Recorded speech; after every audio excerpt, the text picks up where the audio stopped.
Et salut à tous, ici Guillaume, j'ai l'immense plaisir de vous retrouver pour cette toute nouvelle vidéo. Et on se retrouve aujourd'hui pour savoir quelle banque je vais scruter cette année pour en faire mon compte principal.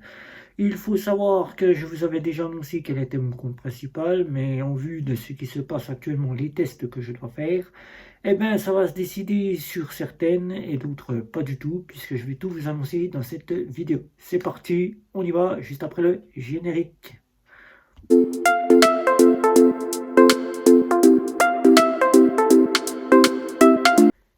Et bien sûr, je vous avais annoncé mon compte principal qui devrait dû être la banque néobancaire Bank, mais qui n'a pas été la banque néobancaire Bank, puisqu'il y a eu beaucoup de choses qui se sont passées entre-temps. Je vous avais annoncé qu'il devait y avoir Lydia qui devait passer en compte principal. Bien évidemment, Lydia a été 3 mois en compte principal, depuis novembre 2023 à janvier 2024. Donc 3 mois, ça a été un beau record pour moi qui ne pensais pas rester aussi longtemps dans une fameuse fintech qui, en ce début janvier 2024, qu'il n'y a pas beaucoup de sorties éventuelles de nos fameuses fintech et néobanques ainsi que banques en ligne, puisque ceux-ci ont tout fait fin d'année 2023 pour nous proposer leurs nouveautés. Certains ont revisité leurs fameuses banques, telles que les banques en ligne, comme Bourse-Banque est devenue Bourse-Banque. Bourse-Banque a sorti une petite offre pour se rentabiliser, une offre qui offre maintenant la possibilité d'avoir un service client dédié avec des offres de cashback plus élevées, etc., etc. Bourse Prime. Before Bank qui s'est revisité pour redevenir une banque qui repart de zéro et être accessible à tous, qui pense se rentabiliser d'ici 2030. Là, on n'en sait pas encore plus puisqu'elle n'a pas tout réajouter dans ces offres qu'elle nous propose maintenant des offres à autorisation systématique. Alors que cette année, une personne qui habitait en Belgique déménage en France, m'a demandé à plusieurs reprises, m'a un petit peu importuné gentiment pour que je teste la caisse d'épargne et en vue de tout ça, eh ben, il y a beaucoup de choses qui font que mon changement peut évoluer cette année 2024. Alors, quelle banque je vais scruter cette année pour en faire mon compte principal définitif? C'est-à-dire que jusqu'à que des petites choses se passent, par exemple des fermetures de comptes, par exemple des clôtures de comptes, par exemple des fermetures de la banque directe faillite, ou bien tout simplement mon choix de ne plus y être parce qu'elle ne m'apporte pas ce dont je souhaite, eh bien cette année je vais scruter certaines banques fintech et banques en ligne pour en faire mon compte principal. Alors, petite information que je viens d'apprendre par un groupe que je suis et qui moi n'était pas certain, je vous l'avais annoncé lors de l'UNDAP 23 quand j'avais décidé de vous faire cette petite vidéo sur les futures mises à jour que je pensais vouloir voir sur Bunk. Il paraîtrait que Bunk serait en train de voir pour augmenter leurs tarifs dans leurs offres. Les tarifs de leurs offres de 1 à 2 euros de plus. Donc c'est une information qui n'est pas encore officielle. Donc je tiens à vous dire de ne pas en prendre compte, car pour l'instant c'est juste une information qui a été lancée et qui pour l'instant n'est pas officielle, mais qui serait peut-être très vite officielle, car beaucoup sur le groupe que je suis parlent que ça pourrait devenir très cher chez Bunk. Alors, ceux qui sont clients chez Bunk, êtes-vous prêts à payer votre offre Easy Money plus de 10 euros, ou êtes-vous prêt à payer 20 euros à peu près votre offre Easy Green pour une offre qui maintenant n'est plus vraiment ce qu'on attend chez Bunk, puisque depuis le 15 janvier, Bunk a retiré sa carte métal et sa carte Maestro. Ça, la carte Maestro, on le sait depuis 2023 que toutes les banques la retirent. Mais pour la carte métal, là je dis franchement, je ne sais pas ce qui s'est passé chez Bunk.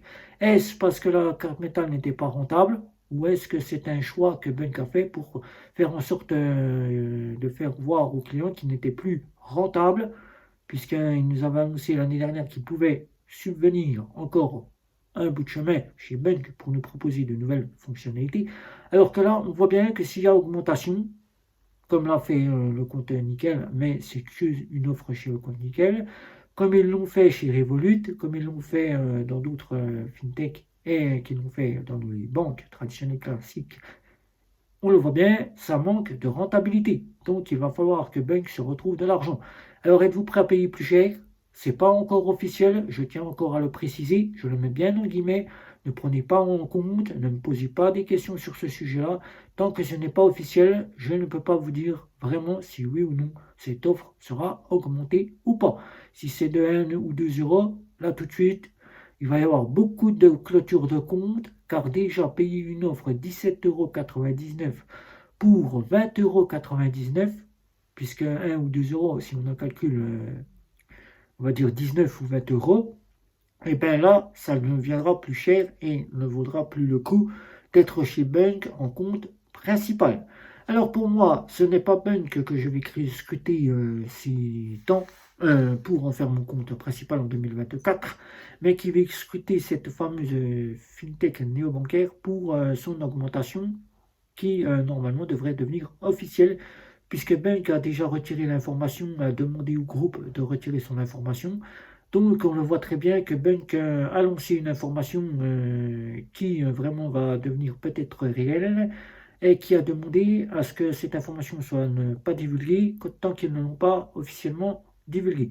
On le voit très bien que Bunk n'a plus autant d'argent qu'il ne le pensait, alors que cette année 2024, on s'attend à de grosses avancées chez eux. Espérons que ces grosses avancées aient lieu, car si ce n'est que pour augmenter ces tarifs qui devraient arriver courant des semaines à venir, ça va être très très vite d'après le groupe, puisque ce groupe-là suit de très très près l'avancée de cette fameuse fintech néobancaire, de cette néobanque. Donc ce groupe-là, on peut s'y fier réellement, puisque c'est le groupe néerlandais de chez Bunk. C'est un groupe qui vient de chez eux, donc eux, ils ont les informations beaucoup plus avancées que nous. Donc nous, on va la scruter et on va voir si cette avancée des frais d'augmentation de leurs tarifs sera effectif ou pas. Espérons que non, que c'est juste une information qui a été divulguée par Megarde, car si c'est plus de 10 euros une offre Easy Money, ça ne servira plus à rien de payer 10 euros pour n'avoir que 25 sous compte et ne pas avoir d'offres supplémentaires. Voilà. 25 sous compte et 1,56 pour des épargnes.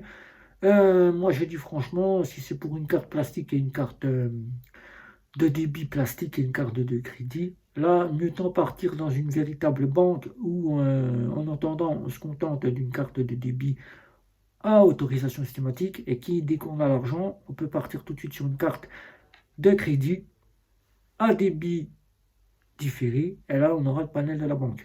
Ou alors se retourner chez Revolut qui n'est pas encore très très cher, ou encore se retourner vers le compte Nickel ou encore Lydia qui eux seront les plus adeptes à être les moins chers du marché. Voilà. Donc, alors, la première banque que je vais scruter cette année, eh ben, cette année, je vais continuer à scruter la fintech Lydia, qui, j'en suis pleinement satisfait. Je suis pleinement satisfait de leur service. Je suis vraiment fan. Vraiment, vraiment, elle m'étonne de jour en jour, cette carte Lydia, cette fameuse fintech. Vraiment, j'en suis venu vraiment, on va dire, un fan de Lydia. Alors, je suis vraiment venu quelqu'un qui apprécie énormément Lydia. Énormément Lydia. Car pour 9,90 €, avoir l'équivalence, si j'en décide ainsi, puisque je vous ai fait une petite vidéo sur le sujet, une visa qui serait presque l'équivalence d'une visa première en étant à autorisation systématique, en proposant du petit côté de fintech. Voilà, ben moi je dis franchement, c'est vraiment le bonheur d'avoir Lydia. Voilà. Ensuite, celle que je vais scruter directement, c'est la fameuse Revolut, bien évidemment, car Revolut m'intéresse aussi.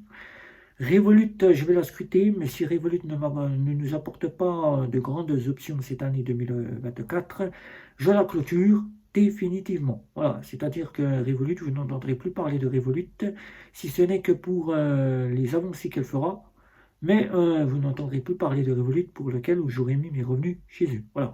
Donc Revolut, je vais la scruter, mais ça reste encore incertain que j'en fasse mon compte principal si elle ne m'apporte pas ce que je pense vouloir avoir chez Revolut. La caisse d'épargne, et oui, cette fameuse caisse d'épargne, un certain grand retour, incertain encore, puisque je n'ai pas encore fait le test, mais que je vais la scruter pendant 3 mois, un test complet pour moi-même, et un test pour vous pendant un mois. Je vais scruter à fond cette fameuse banque traditionnelle classique, qui, toutes les options, toutes les offres, tout ce que je pourrais obtenir chez eux sera scruté à la loupe. C'est-à-dire que dans 3 mois, quand j'aurai bien scruté la fameuse banque traditionnelle classique, qui j'aurai mon compte qui sera pleinement avec mes revenus, voilà. Et ben, si j'obtiens pas une visa classique pour passer à une offre super gamme classique ou visa première, je parle de me surclasser de la gamme que j'ai actuelle, eh ben, ça ne sera pas la caisse d'épargne que je vais scruter pour en faire mon compte principal. Voilà. Je vous ai dit que la première que je vais scruter, c'est Lydia, puisque Lydia, je suis fan. Ça sera Lydia qui, je vous mettrai mes revenus et que je resterai en compte principal chez eux. La troisième, c'est le compte Nickel. Le compte Nickel, à tout moment, je peux réouvrir le compte. Bien que je l'ai fermé, je peux le réouvrir à tout moment. Donc le compte nickel, j'attends que cette année, malgré l'augmentation de 25 € la carte standard, je vais la scruter pour savoir si elle décide de faire en sorte de nous faire parvenir des épargnes, soit par des cagnottes, soit par des coffres, pour pouvoir mettre de l'argent de côté. Est-ce que le compte nickel va offrir Google Pay pour certains qui n'ont pas encore Google Pay cette année? Est-ce que le compte nickel va faire en sorte de continuer à nous sortir des cartes pour l'offre Chrome, des cartes avec d'autres différentes couleurs? Est-ce que la carte métal elle va être un petit peu moins chère que ce qu'elle propose actuelle? Je vais scruter tout ça. Et le compte nickel sera dans la partie où je vais la scruter aussi pour en faire mon compte principal si je souhaite en faire mon compte principal. Voilà.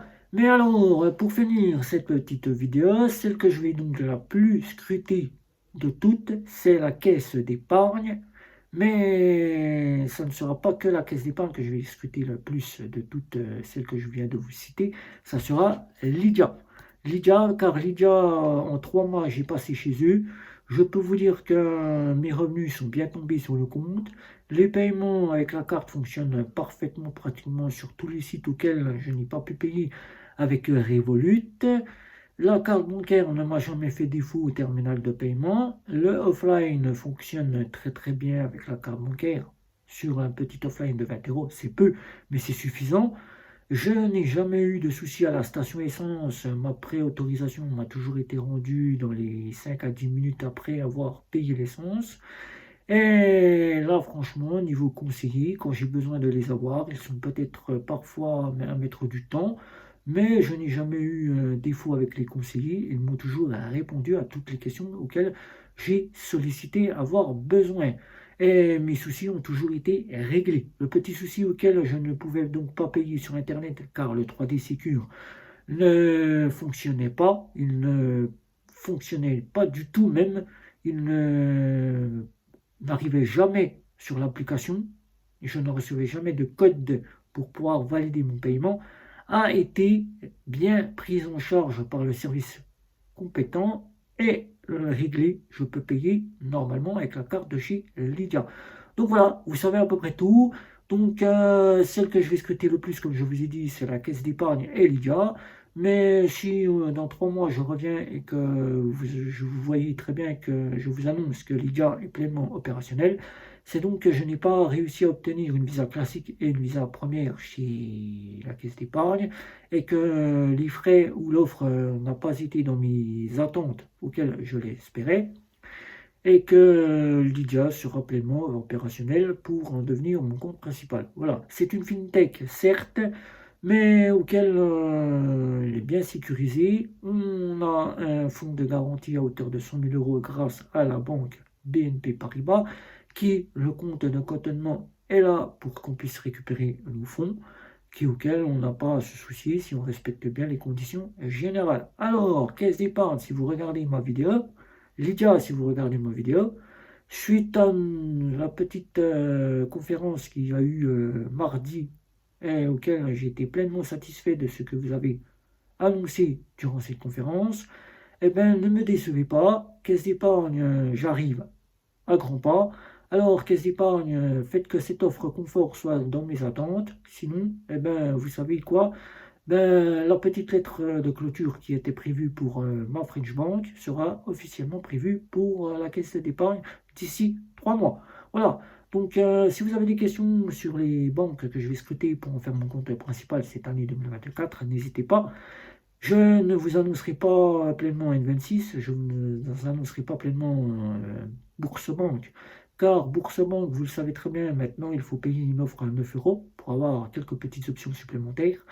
Alors, payer pour payer, ben, mieux tant payer, même si on n'a pas les options qu'on souhaite avoir dans une banque, une fintech, eh ben, mieux être dans une bonne fintech. Au moins, on peut gérer par soi-même sans avoir besoin de payer et de toujours être les payeurs chaque année avec des frais qui sont exorbitants. Voilà. Si vous pensez donc tout ce que je vais scruter Before Bank, rassurez-vous, Before Bank, tant qu'ils n'ont pas sorti les options qu'ils doivent sortir qui étaient dans leurs anciennes offres, je ne la scruterai pas pour en faire mon compte principal. Voilà, puisque le début de cette partie test commence déjà mal avec Before Bank, donc je ne vois pas pourquoi Before Bank deviendrait mon compte principal à part entière. Voilà, donc vous savez à peu près tout. Si vous avez des questions, n'hésitez pas. Un petit abonnement, un petit like pour savoir que vous avez bien aimé le contenu de ma chaîne, sur tous les réseaux sociaux pour que je puisse répondre à toutes vos questions. C'était Guillaume. Ciao, ciao, ciao.